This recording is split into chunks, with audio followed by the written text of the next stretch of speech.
வணக்கம். நாம் வாழ்வது ஒரு சிமுலேஷன் என்ற மாயையா? அப்படிங்கிற தலைப்பு தான் நான் இப்ப பேசப்போற தலைப்பு. அ இந்த வீடியோ அதாவது இந்த காணொளி தான் இன்னும் சொல்லப்போனால் என்னுடைய முதல் காணொளி என்று கூட எடுத்துக்கொள்ளலாம். இதுவரை நான் போட்டது எல்லாம் வெறும் பூர்வாங்கம் தான். நான் எப்படி யூடியூபில் முதலில் தோன்றப் போகிறேன், என்ன பேசப் போகிறேன் என்பதற்காக அந்த தலைப்பை எடுத்துக்கொண்டு பேசினேன். ஆனால் இதுதான் நான் மிகவும் நேசிக்கும் இன்னும் சொல்லப்போனால் மிகவும் சுவாரஸ்யமாக இருக்கும் ஒரு பதிவாக உங்களுக்கு இருக்கும். காரணம் என்னவென்றால், நான் ஒரு 2, 3 ஆண்டுகளுக்கு முன்பு கோராவில் இதை பற்றி எழுதியபோது மிகப்பெரிய வரவேற்பை பெற்றது. எனது நண்பர்களிடம், படிக்கும் வாசகர்களிடம். இதை பற்றி சில பேர் எழுதும்போது, "இதில் ஏதாவது புத்தகம் இருக்கிறதா?" அப்படி என்று கூட கேட்டார்கள். நான் சொன்னேன், "இதில் தமிழில் இதுவரை சரியான புத்தகம் இல்லை. அப்படி போடுவதென்றால் நான் தான் போடப் போகிறேன். நான் தான் அந்த புத்தகம் எழுதப் போகிறேன். சிமுலேஷன் பற்றி எழுதலாம் தமிழில் என்று இருக்கிறேன்" என்று சொன்னோன், எல்லோரும் மிகவும் சந்தோஷப்பட்டார்கள். சிலர் ஊக்கப்படுத்தினார்கள், "நீங்கள் சீக்கிரம் எழுதுங்கள்" அப்படின்ட்டு. எழுதுவது என்பது நான் எழுதப் போகும் புத்தகத்தின் ஒரு முன்னோட்டமாக கூட இந்த சிமுலேஷனை எடுத்துக்கொள்ளலாம். இந்த பதிவை எடுத்துக்கொள்ளலாம். சிமுலேஷன் பற்றி என்னுடைய பதிவை. இப்போது சிமுலேஷன் என்றால் என்ன? நிஜம் என்றால் என்ன?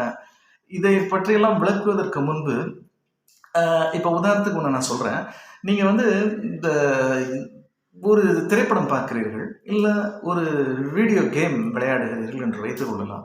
அங்கே இருக்கும் பாத்திரங்கள் எல்லாம் கணினியில் ஏற்படுத்தப்பட்ட ஒரு பாத்திரம்.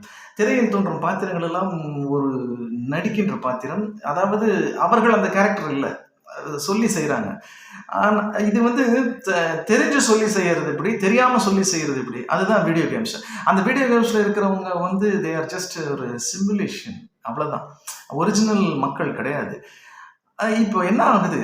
அ நிக் பாஸ்ட்ரம் அப்படிங்கிறவர் வந்து அ அ 90களின் இறுதியில் இந்த சிமுலேஷன் என்கிற சித்தாந்தத்தை முதலில் எடுத்துரைத்தவர் அவர்தான். MITல ப்ரொஃபஸரா இருக்காரு யுஎஸ்ல. அவர் என்ன சொன்னாரு? ஒரு 3 பாசிபிலிட்டீஸ் சொன்னாரு.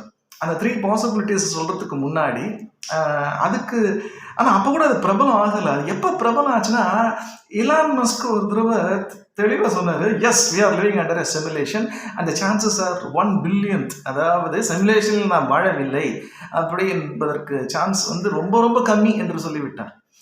ஓகே. அதனால சிமுலேஷன்ல தான் நாம் இப்போ வாழ்கிறோம் என்று அடித்து சொன்னார் எலான் மஸ்க். எலான் மஸ்க் வந்து ஒரு விஷயத்த எடுத்து சொன்னார்னா, அது கண்டிப்பா கரெக்ட்டா தான் இருக்கும். ஏன்னா, அவர் வாழ்க்கையில நெறைய விஷயங்கள பிளான் பண்ணி, கரெக்ட்டா பிளான் பண்ணதுனால தான் இன்னைக்கு ஸ்டார்லிங்க் ப்ராஜெக்ட்ல ஆரம்பிச்சு மார்ஸ்க்கு போகணுங்கிற மிஷன் அளவுக்குலாம் பிளான் பண்ணியிருக்காரு. அவர் சொல்லுவது கண்டிப்பாக உண்மையாக தான் இருக்கும். ஏஐ பற்றி அவர் சந்தேகங்களை எழுப்புகிறார். அதுபோல நாம் புரிந்து கொள்ள வேண்டிய ஒரு விஷயம் இங்கே என்ன என்றால், இப்போ நாம சுத்தி நடக்கிற எல்லாமே ஒரு நிஜம் அப்படின்னு நம்ம நினைச்சிட்டு இருக்கோம். இதுதான் real world. That is physical world. நாமெல்லாம் வந்து ஒரு அணுக்களால் ஏற்பட்ட ஒரு பிம்பம். எல்லாமே பார்க்குற எல்லாமே இல்லூஷன்ங்கிறது குவாண்டம் லெவல்ல நம்ம ஆராய்ச்சி பண்ணா புரிஞ்சிடும். ஆனா நம்ம நேர்ல பார்க்கும்போது ஒரு இரும்ப தொடும்போதோ, ஒரு பாறைய தொடும்போதோ தடுக்கும். வெயிட் இருக்கும். ஆனா உண்மையில வந்து நீங்க பார்க்கறது ஒரு பிம்பம்னா நம்புவீங்களா? வெற்றிடம் தான். அணுவை சுற்றி இருப்பது அத்தனையும் வெற்றிடம் தான். ஆனா அது வேகமா சுத்தத்தும் போது அது என்ன ஆகுது? ஒரு பாறையா மாறுது, ஒரு இரும்பா மாறுது, தண்ணியா மாறுது. நாமெல்லாம் தண்ணியால் ஏற்பட்டவர். இதெல்லாம் வந்து இல்லை. இத வந்து அத்தனையும் நீங்கள் பார்ப்பது ஒரு பிம்பம் அப்படிங்கிறதுக்கு ஏதாவது ஒண்ணு கிடைக்கணும்ல. ஒரு சின்ன க்ளூ குடுங்க. நான் ஒத்துக்கிறேன் அப்படிங்கும்போது, நான் பின்னாடி எல்லாத்தையும் எக்ஸ்பிளைன் பண்ண போறேன் பாகம் பாகமா.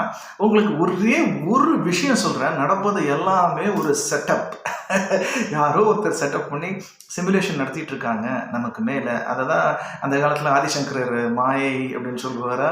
இல்லை அதுக்கப்புறம் வந்து லிவிங் இன் கேஜ்ல நம்ம வி ஆர் அண்டர் நடுவில் பிளாட்டோ வந்து ஒரு சொன்னார் ஒரு சித்தாந்தம். கேவுக்குள்ள நம்ம இருக்கிற மனிதர்கள் அப்படின்ட்டு. அந்த மாதிரியோட எக்ஸ்டென்ஷன். ஆனா ரொம்ப முக்கியமான விஷயம், சயின்டிஃபிக்கா நீங்க வந்து சிமுலேஷனை உடைக்கணும்னு ப்ரூவ் பண்ணா, அதுதான் ப்ரூவ் பண்ணுது. சயின்ஸ் தான் சிமுலேஷன் இருக்கிறதையே ப்ரூவ் பண்றது. அதான் இங்க ரொம்ப ஆச்சரியம். சயின்ஸை நம்பாதவங்க ஆன்மீகவாதிகள் சொல்லலை இந்த விஷயத்த. சயின்டிஸ்ட் தான் கடைசியில் அதை நோக்கி தான் போகுது எல்லாமே. குவாண்டமில் இப்போ பண்ணுற ரிசர்ச்சில் ஆரம்பிச்சு எல்லாமே அதை நோக்கி தான் போட்டிருக்கு. டைமென்ஷன்ஸ்னு ஒன்று இருக்குது, அதை பற்றி பின்னாடி நான் வரேன். அதுக்கு முன்னாடி நான் வந்து ஒரு சின்ன ஒரு சொல்லிடுறேன், நடக்கிறதெல்லாம் சிமுலேஷன் அப்படின்ட்டு. எப்படின்னா, ஒரே ஒரு சின்ன எக்ஸாம்பிள், இதான் முதல் பதிவுடைய விசேஷம். அதோடைய நான் சொல்லி முடித்துக் கொள்கிறேன். என்னன்னா, வானத்தில் நம்ம சூரிய கிரகணம், சந்திர கிரகணம் இதை பார்க்குறோம். அதில் பர்டிகுலர்லி சூரிய கிரகணங்கிறது உங்களுக்கு ஒரு சூரியன் என்ன சைஸ் இருக்கோ அதில் கரெக்டாக ஃபிட் ஆகும் அந்த சந்திரன். நீங்கள் எனக்காக ஆச்சரியப்பட்டிருக்கீங்களா? சூரியன் எங்கேயோ இருக்குது, சந்திரன் எங்கேயோ இருக்குது, பூமி எங்கேயோ இருக்குது, அது என்ன சைஸ், இது என்ன சைஸ், அது எப்படி கரெக்டாக ஒரு ரவுண்டு? ஏன் கொஞ்சம் இப்படி பெருசாக இருக்கக்கூடாதா, ஏன் பெருசாக மறைச்சிடக்கூடாதா? என்னப்பா இது ஆச்சரியம்! ஒரு டைமண்ட் ரிங்கு தோன்றும் அளவுக்கு சூரிய கிரகணத்தில் எப்படி அவ்வளவு கச்சிதமாக பொருந்தி வருகிறது? இது இப்படி கச்சிதமாக பொருந்தி வரணும் அப்படின்னா யாரோ ஒருத்தர் கால்குலேஷன் பண்ணி வச்சாதான் சாத்தியம். புரியுதா? எப்படி ஒரு எல்ஐசி பில்டிங் கட்டுறதோ, இல்லை புர்ஜ் துபாய் பில்டிங் கட்டுறதோ, ஒரு ஸ்பேஸில் ஸ்டார்லிங்க் ஸ்பேஸ் ஷட்டில் விடுறதுக்கெல்லாம் கவுண்டவுன்லாம் பண்ணுறாங்க இல்லையா, சந்திராயன் ராக்கெட் விடுறதுக்கெல்லாம், அதுக்கெல்லாம் எவ்வளோ துல்லியமாக கால்குலேஷன் போட்டால் தான் அது நடக்கும். அந்த மாதிரி இதெல்லாம் தாண்டி மனித துல்லியத்தை விட தாண்டிய ஒரு துல்லியத்தில் கால்குலேஷன் போட்டால் தான் இது சாத்தியம். ரெண்டாவது பாயிண்ட்டு, ஒளியின் வேகத்தை மிஞ்ச முடியாது. ஒரு கம்ப்யூட்டரோட பவரை தாண்ட முடியாது. பிரெயினோட பவர் இன்ஃபினிட்டின்னு நம்ம நினைக்கிறோம் கம்ப்யூட்டரோட கம்பேர் பண்ணும்போது. ஆனால் ஒரு பர்டிகுலர் ஸ்பீட் இத்தனை மெகாஹெட்ஸை தாண்ட முடியாது ஒரு கம்ப்யூட்டரில். அது மாதிரி லைட்டோட பவரை தாண்ட முடியாது என்று விஞ்ஞானம் சொல்லுவதும் சிமுலேஷனுக்கு ஒரு ப்ரூஃப். அது பின்னாடி வர்றேன். இப்போ முதல்ல சந்திர கிரகணம், சூரிய கிரகணம் அதை பற்றி பார்த்துடலாம். சரி, நீங்கள் வந்து சூரியனுடைய சைஸ் வந்து 14 லட்சம் கிலோமீட்டர் சைஸ். ஓகே, இதோடைய சந்திரனுடைய சைஸ் வந்து உங்களுக்கு 3500 கிலோமீட்டர் கிட்டத்தட்ட வரும். ஓகே, இப்போ இது ரெண்டுத்தையும் நீங்கள் டிவைட் பண்ணால் உங்களுக்கு வர்றது வந்து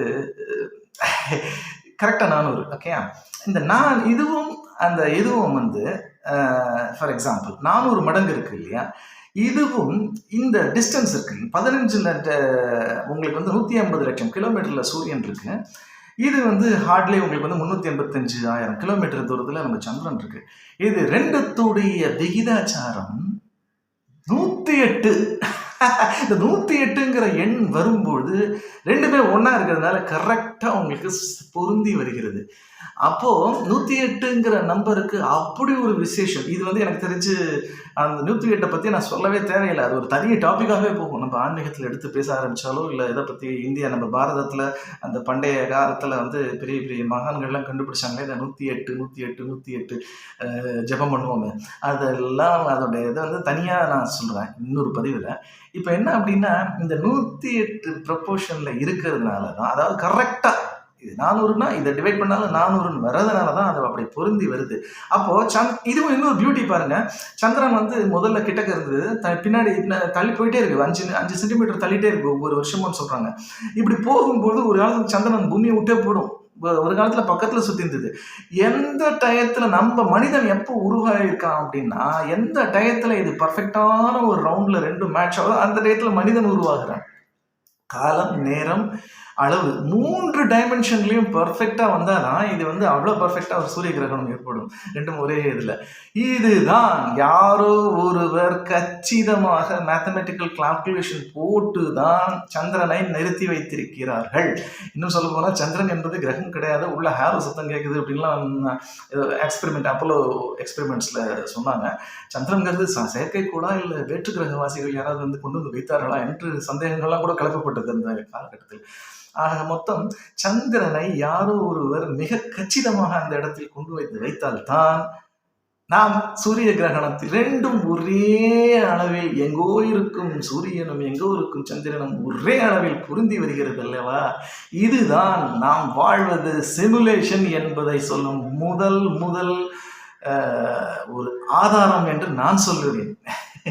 ஓகே, நான் தொடர்ந்து இதை பற்றி நான் இன்னும் விரிவாக அத்தனை விஷயங்களையும் நான் பேசலாம். இந்த சிமுலேஷன் பற்றி, நாம் வாழ்வது சிமுலேஷனா என்ற சித்தாந்தம் பற்றி. மிக மிக நன்றி. வணக்கம். தேங்க்யூ.